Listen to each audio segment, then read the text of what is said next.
Chapter 1, The Silence Before the Thunder. Feel the humid air of the forest, charged with electricity, as if each leaf were holding its breath. Hear the last song of the thrush before the sky falls silent. See the clouds swirling in black spirals above the treetops, not as a threat, but as a call. This is the moment when Tupã approaches. In the lands that are now called Brazil, before ports, bells, and maps, the Tupi people walked with their eyes turned to the sky, not in adoration, but in listening. When the thunder sounded, no one spoke, prayed, or moved. They stopped. Because Tupã was not a god to be invoked, but a presence to be recognized, the living voice of cosmic balance, a sonic manifestation of the creative force called Nee, the word that is not written, but lived. His name does not mean God of Thunder, but he who cleaves with sound, he who opens a path with his voice. He does not govern the sky, it is the sky speaking. According to the oral traditions of the Tupi-Guarani, in the beginning there was chaos, wild spirits, the Mona, wandered formlessly, confusing life and decay. Then, ñanderu, the primeval spirit, the breath of the beginning, breathed his breath and generated Tupã not as a being, but as a purifying action. With lightning, he split rocks and made rivers spring forth. With thunder, he drove the Mona into the shadows. With his silence, he gave space for life to breathe. The Tupi knew, one does not ask of Tupã, one thanks him when he passes. But everything changed with the arrival of the men in white robes. They heard the name Tupã, saw the respect before the thunder and, without understanding, dressed him in the robe of the Christian god, just, punitive, demanding. Thus, his thunder became punishments, his silence was filled with prayers he never asked for, and his impersonal nature was reduced to the image of a celestial judge. But in the oldest villages, in the voices that resisted fire and catechization, the truth is still whispered, Tupã does not live in the sky. Tupã is the sky speaking. And now, as heavy clouds gather over the forest, an elderly shaman sits by the riverbank, closing his eyes. His disciples wait in silence. They heard the first thunder. They know that Tupã is clearing the path, but this time it is not to drive away the Mona. It is to announce that something greater is approaching, a presence, a choice, a threshold that not even the spirits know if humans deserve to cross. Chapter 2, The Cry That Opened the Rivers. Smell the scent of wet earth before the first rain, damp, deep, as if the forest were exhaling memories. Hear the dry crack of a branch broken by lightning, still smoldering in the darkness. See the old shaman ñanderu raise his trembling hand and point to the sky, where the clouds swirl like fleeing buffaloes. Tupã didn't come to frighten, he came to remind, he says, with a voice that carries centuries. Because the young no longer listen. They no longer know that rivers are not born by chance, nor do they understand that thunder is not noise, it is a name. In Tupi oral narratives, before there were banks or fish, the world was a plain of stone and smoke, locked by the chaos of the Mona, spirits that confused life and decay. It was then that ñanderu, the primeval spirit, acted not with hands, but with voice, and thus Tupã was born. Not as a separate being, but as the word itself in action. His cry tore through the sky, his lightning cracked the rock, and from the fissure sprang the first drop, then the stream, then the river. That is why the ancients never invoked Tupã in rituals, they only raised their arms upon hearing the thunder, a sign that the waters were alive, clean, ready. But now, the rivers are sick. Fish are disappearing. Waters are darkening with mud brought not by the earth, but by machines that cut through mountains without asking permission from the spirits. ñanderu sees all this and feels the weight of what is to come. After the loudest thunder the village has ever heard, he calls his granddaughter ñanderu, singing water, a young woman who studied in the cities but returned with a broken heart from the wounded forest. What does Tupã want to tell us, she asks. The shaman, instead of answering, draws on the ground with ashes, a broken line that divides into many.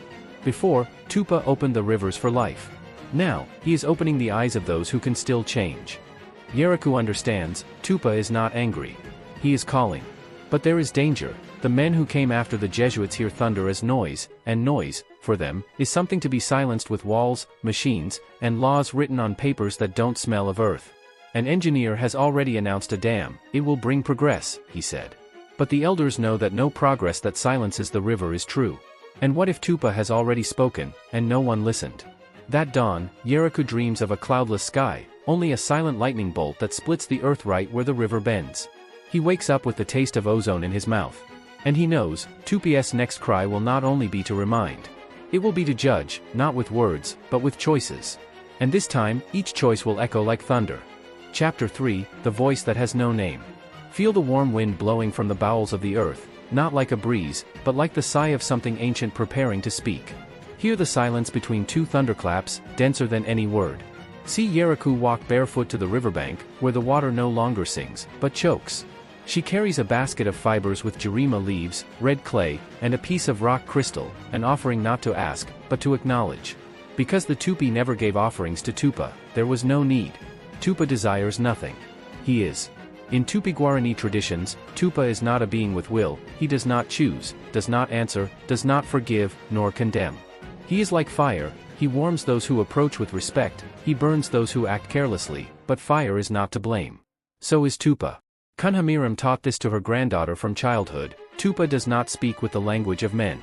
He speaks with the lightning that spares the true shaman, with the rain that falls only where the earth asked for it, with the thunder that silences the lying spirits. When the Jesuits arrived and asked, "Who is your God?" the Tupi, trying to name the unnameable, said, "Tupã," not out of adoration, but for lack of another term capable of encompassing that force. In truth, the name itself is a human attempt to hold the wind with one's hands. In the ancient Tupi language, there is no verb to be, everything happens, everything flows. Thus, Tupã is not the thunder, it is the act of thundering. Kneeling in the mud, Yeraku pours red clay into the murky water and whispers in ancient Tupi, "Nei porang, good word. Yvy porang, good earth. Tupã, Nde reko porang, your action is good." She doesn't ask for miracles.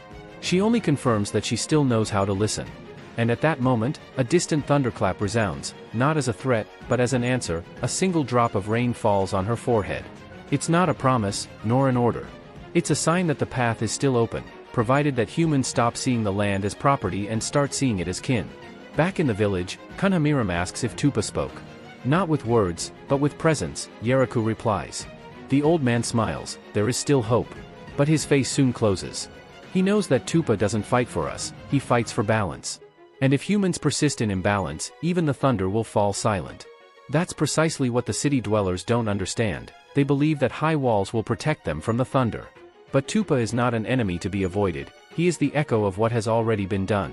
And what was done to the trees, to the rivers, to the spirits of the forest, is about to return as sound. That night, Yeraku dreams of the sky cracking, not with anger, but with sadness. And from the middle of the crack, no fire comes out, only silence. Because Tupi's worst punishment is not the thunder. It is the moment when he stops speaking. Chapter 4, The Silence Before the Fall. Feel the heavy, still air, as if even the insects had forgotten how to buzz. Hear what isn't there, no crackling of branches, no birdsong, no murmur of the river. See the leaves of the trees hanging motionless, as if holding their breath before a terrible secret. The thunder didn't come tonight, nor last night, nor for 7 moons. In the village, the elders exchange glances, but no words. They know what this means. When Tupã is silent for too long, it is not peace, it is waiting. Waiting for the moment when the imbalance becomes so great that not even the roar of thunder can correct it. Yeraku feels in her body what others only fear in their spirit. Her dreams are dry, her hands cold under the midday sun, and the river water now tastes of metal, not of the earth, but of something that doesn't belong there. Meanwhile, the dam advances. Machines roar where before there was only the song of the Wirapuru bird. Centuries-old trees fall without ceremony, and the city dwellers celebrate its progress, its modernity. It's necessary. But, in Tupi traditions, nothing is necessary if the temama, the sacred balance between all that lives, is broken. Kunhamiram no longer walks to the river. The young people say it's because of the pain in their bones, but Yeraku knows the truth. Her eyes can no longer bear to see what they have done to the water. That afternoon, she finds her grandfather before a pile of ashes, holding a deerskin drum that he doesn't play. "Why the silence, Grandpa?" she asks. "Tupã doesn't speak when there's no one to listen," he replies. Before, thunder was the answer. Now, it's just noise for ears that don't want to understand. Yeraku remembers the engineer who, days before, had said with a condescending smile, "It's just atmospheric electricity, girl." She didn't answer, but she thought, "You know how to measure electricity, but you don't know how to listen to the soul of the world." That night, she decides to act not with violence, but with memory. She gathers the young people of the village who still know a few words in Tupi and teaches them the ancient song of Neeyvy, the word of the earth, which is sung only when the sky is about to speak. They walk together to the hillside where the machines stop at dusk, form a circle, and sing. They don't ask for the dam to disappear, nor for Tupã to punish the white men. They sing only to remind the world that there are still voices that listen. The wind, absent for weeks, blows again. Leaves tremble. Branches crack. And there, in the distance on the horizon, almost imperceptible, a single thunderclap sounds, low, slow, but real. The workers don't hear it, they have headphones on, oblivious to the sky. But Yeriku hears it. Kunhamiram, in the village, listens. And the spirits of the forest, in the deepest roots, also listen. Tupã did not return to save. He returned to witness. Because the next silence will not be waiting, it will be morning. And when the thunder finally falls silent, it will not be for lack of voice, but because there will be no one left worthy to hear it. Chapter 5, The Lightning That Doesn't Strike the Shaman. Feel the ozone burning in the air, not like the smell of a storm, but like the smell of naked truth. Hear the first crack of lightning, so close it makes your teeth chatter. See Yeriku raise her arms not in defense, but in recognition, because she knows, the fire of the sky will not touch her. In Tupi traditions, there is an ancient belief, passed down under oath of silence, Tupi's lightning never strikes those who walk in temama, in balance. Not for magical protection, but because those who are aligned with the earth, with the spirits, and with truth do not attract chaos. Lightning seeks imbalance, as a root seeks a crack in a stone. That is why, in the villages, when lightning struck a hut, no one said it was punishment, they said, someone broke the pact. But city men see lightning as chance, tragedy, or a simple electrical fault. They do not understand that there is language in thunder. The morning after the night's thunderstorm, the dam's largest machine, the one that gnaws at the mountain like a hungry pig, is struck by a direct lightning bolt. The engine seizes, and the operator faints, waking with wide eyes, repeating, "Someone shouted my name, but it wasn't human." The engineers speak of a grounding fault, but the local workers, many of them descendants of indigenous people, refuse to return. Tupã marked this land. Yeriku doesn't celebrate. He sits by the river, now calmer, as if even the water had heard the cry from the sky. Kunhamiram approaches slowly, leaning on an ipewood staff, and says, he didn't attack the machine. He attacked the illusion that man can dominate without asking permission. Because Tupã doesn't choose targets, he chooses imbalances. That day, Yeriku goes beyond song. He goes to the city and gives the chief engineer, the same one who laughed at his faith, a basket with river water, clay from the bank, and an inga seed. Touch what they are destroying. With your hands, not gloves. The man hesitates, but plunges his fingers into the murky water, and feels the weight of wounded life. That night, he dreams of a lightning bolt that doesn't strike the earth, but strikes him. He wakes up with his heart in turmoil and, the next day, suspends the works for environmental reassessment, saying, "You don't build on what you don't understand." In the village, Kunhamiram smiles for the first time in weeks, perhaps there is still hope. But Yeriku knows the truth, Tupã doesn't wait forever. Each thunderclap is a last chance. And the next one may not be a warning, but a farewell. Because the lightning that spares the shaman is the same one that splits the rotten tree, and the world, today, is full of dry roots. Chapter 6, The Rain That Doesn't Wet the Falls. Feel the first drop of rain fall on your forehead as a blessing, but only if your heart is open. Listen to the drumming of the drops on the thatched roof, an ancient rhythm that repeats the song of the Neeyvy. See the village children running barefoot, laughing, letting their feet kiss the sacred mud, because they know, this rain came with permission. After the thunder that struck the machine, the sky wept for 3 days. But not just any rain. In the Tupi tradition, there is the Yvyy porang, good water of the earth, which only falls when balance begins to be restored. It neither floods nor destroys, it only wets what has living roots. The dry plants, the false constructions, the closed hearts remain dry, even under the downpour.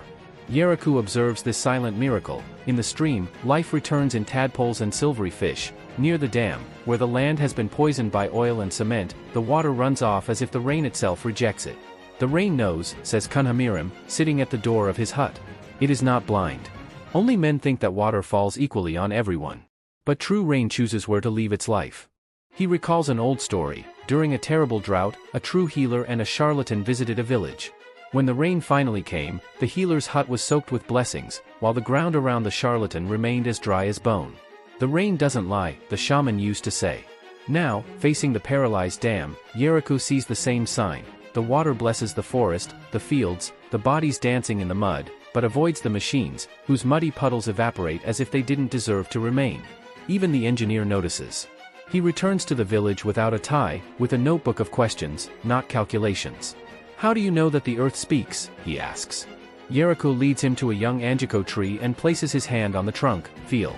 Not with your fingers. With silence." He closes his eyes, and feels the earth's breath. That night, he dreams of roots intertwined beneath continents, forming a living web that sustains everything. He wakes with a certainty: one cannot build upon what one does not respect. But not everyone thinks that way. His superiors send a new man, colder, harder, who mocks the indigenous superstition and announces, the project returns tomorrow. And this time, nothing will stop the machine. Kunhamiram hears the rumor and closes his eyes. Then Tupã will have to speak louder. Because the next rain will not be a blessing. It will be a cleansing. And, in Tupi myths, cleansing never spares those who insist on imbalance. Chapter 7, The Thunder That Is Not Vengeance, But Truth. Feel the air heavy not with water, but with decision, as if time itself had stopped to choose a side. Hear the first thunderclap tear through the midday sky, when the sun should reign. See the new engineer, hard, skeptical, with eyes devoid of curiosity, look up and say, "It's just a storm. Let's keep going." But the workers retreat. Even those who have never heard of Tupã sense, something in this cloud is not natural. Because it isn't. In Tupi traditions, Tupã does not act on emotion, does not get angry, does not take revenge. He is the manifestation of balance reaffirming itself, like the fever the body produces to expel infection. And now, the body of the world is sick. The fever has arrived. Yeriku, in the village, neither prays nor flees. She sits under the kapok tree with Kunhamiram, their hands intertwined not in fear, but in witness. He will speak with a voice of fire, says the old man. And only those with true ears will understand. On the hillside, the engineer insists, the machines must return. But at the exact moment the excavator's engine roars, a lightning bolt strikes, not upon men, nor upon machines, but upon the ancestral chestnut tree, mother of shadows, where the spirits of the ancestors rest. The trunk splits in two, revealing rot hidden beneath the bark. Fire erupts from the heartwood, but does not spread, it burns only what was already dead inside. A total silence follows, until the machine's engine dies on its own. The engineer trembles, not from the fire, but from the silence that follows. For there is no thunder. There is truth, no one masters what they do not understand. Yeriku knows, Tupã did not destroy the tree out of anger, but to reveal what was already decaying. And humanity, today, cuts its own roots. That night, the engineer returns to the village not with orders, but with a question. Yeriku responds clearly, they are not opposed to progress, but they demand that it listen, that it respect the path of the water, the voice of the trees, the silence before the thunder. Kunhamiram adds, Tupã doesn't leave things in peace. He leaves them in balance. And balance is action with respect. The following morning, the project is redesigned, the dam will be smaller, the Brazil nut tree protected, the shamans consulted. While the village celebrates with soft songs, Yeriku walks alone to the crossroads between the forest and the road, knowing that this victory is fragile. When she raises her eyes, she sees a clear sky, too blue, too silent. Why did he stop? She whispers. Kunhamiram appears beside her, because now it's no longer with him. It's with us. Tupã spoke, showed, purified. Now, it is up to humans to choose whether they truly listened, or only pretended until the storm passed. And if they choose silence, the next thunder will not be a warning, it will be a farewell. Chapter 8, The Unwaitable Balance. Feel the dry heat of the unforgiving sun, the one that cracks the earth when the sky refuses to weep. Hear the wind dragging dry leaves like forgotten secrets. Watch Yeriku walk to the riverbed, now shallow, where fish agonize in pools that shrink with each passing hour. Tupã has fallen silent. And the world, instead of listening to the silence, has filled it with noise. The dam's construction has restarted, not as before, but masked as sustainability. Pamphlets speak of respect for traditional knowledge, engineers smile in filmed meetings, but, away from the cameras, fences advance, springs are diverted, and the song of the Wirapuru disappears. Yeriku feels in her body what the maps do not reveal, the earth is tired of pretending to believe in the promises of men. Kunhamiram, now more fragile, spends her days under the kapok tree, her eyes closed, as if hearing something beyond the reach of the living. He's not angry, she whispers one day. He's sad. Because we thought we had learned, and we were just repeating words. In Tupi traditions, the greatest disrespect is not violence, but hypocrisy, saying, respect, with your mouth while your hands destroy, calling Tupã a protector and ignoring his silence as weakness. Yeriku knows that singing or waiting is no longer enough. She needs to act. She gathers the young people of the village and takes them to the highest spring, where the water still flows clear. There, she teaches them to read the earth, to observe the roots, listen to the birds, feel the life in the trees. They then realize that true wisdom is not in books, but in the encounter between their feet and the earth. Meanwhile, in the city, the new project is celebrated with preservation areas and environmental compensation, empty concepts for those who know that the forest doesn't want money, it wants time. And time is the rarest commodity. That night, Yeriku dreams of ñanderu, not as a figure, but as a breeze whispering in ancient Tupi. Tupã can no longer speak. His thunder has become metaphors, his lightning, images on social media, his silence, an opportunity to continue hurting. Now, only you can be his voice. She wakes up with heavy tears, not tears of sadness. She understands, Tupã has fulfilled his role. Now, balance depends on humans, and humans have been terrible guardians. The next day, she gives the engineer a sealed jar filled with clay and a macaw feather. This is not a gift. It's a mirror.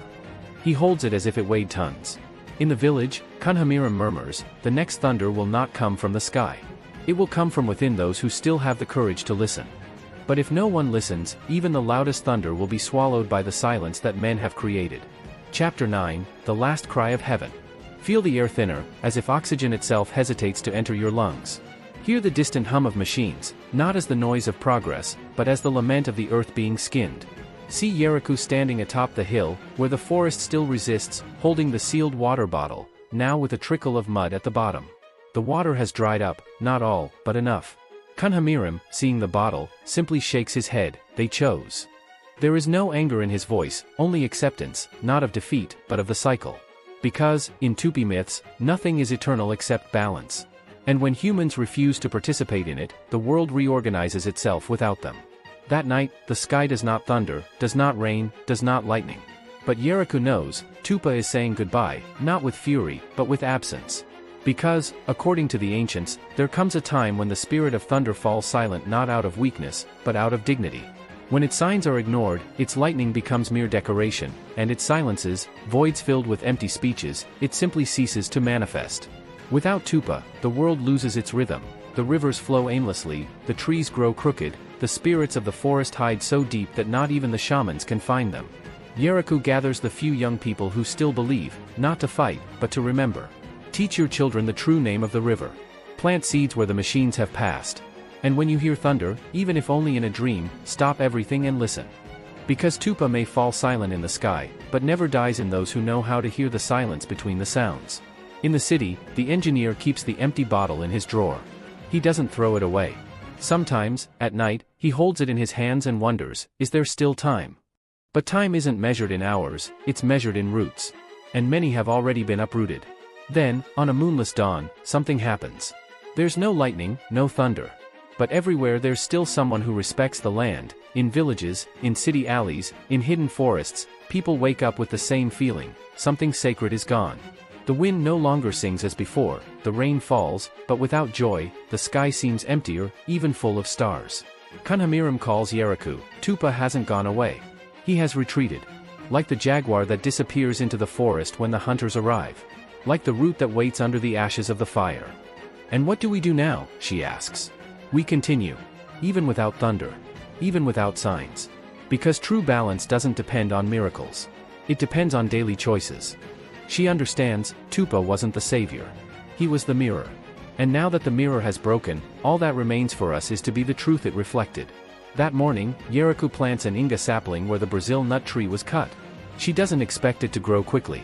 She only hopes that someone, one day, will sit in its shade, and listen. Because the next thunderclap will not come from the sky. It will come from the heart of someone who still believes that the earth deserves to be heard.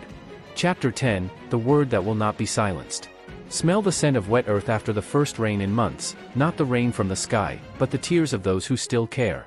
Hear the song of a child learning, in ancient Tupi, to call the water by its true name, Yvyy.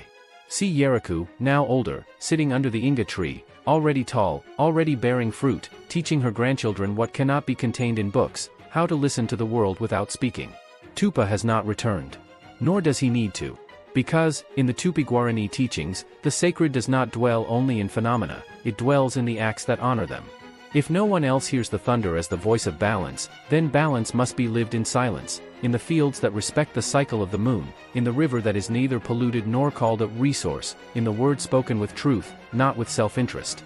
Kunhamiram departed years ago, carried away by the breeze that one day brought the first songs of the village. But, before closing his eyes, he said to Yeraku, "As long as there is a heart that stops at the sound of thunder, even if only in memory, Tupã still lives." And he does live. Not as a distant god in the heavens, but as a living reminder of the pact between humans and the world. Today, in Tupi-Guarani communities in Brazil, among the Kiowa, Guarani Nandiva, Guajajara, and Ava, the name of Tupã is spoken with care, not in temples, not in disguised Christian prayers, but in silence, when the sky roars, in respect, when the storm clears the air, in wisdom, when it is taught. One does not command nature, one walks with it. The modern world still confuses Tupã with God, reducing him to myth, metaphor, or folklore. But those who know, Tupã was never a being to be worshipped. He was a sign to be understood. And the clearest sign wasn't the lightning, it was the silence after it, the instant when everything stops, and the heart can hear what the earth is saying. Yeraku now walks slowly, her back bent, but her eyes steady. Her grandchildren run ahead of her, barefoot, touching tree trunks, smelling flowers, talking to the birds. She smiles. Because, even without thunder, balance is reborn, not because the world has changed, but because someone decided not to give up listening. And so, the cycle continues. Not with grandeur, but with humility. Not with miracles, but with gestures. Not with a distant god, but with the earth, the spirits, and humans walking together, in Temama, the sacred balance that sustains everything. This story comes from the Tupi-Guarani tradition, based on oral accounts, Jesuit writings, with critiques of colonial distortions, and the living knowledge of indigenous communities in Brazil. If it touched you, comment, what ancestral lesson do you take from it?